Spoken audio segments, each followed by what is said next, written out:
So you're ready to tackle your paint project, but you're thinking, which paintbrush is going to be best? It's confusing.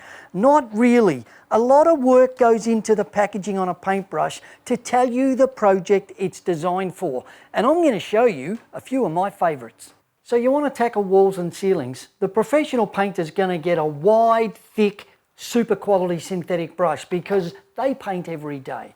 For the non-professional tackling their own paint projects, the Monarch walls, doors and trims brush.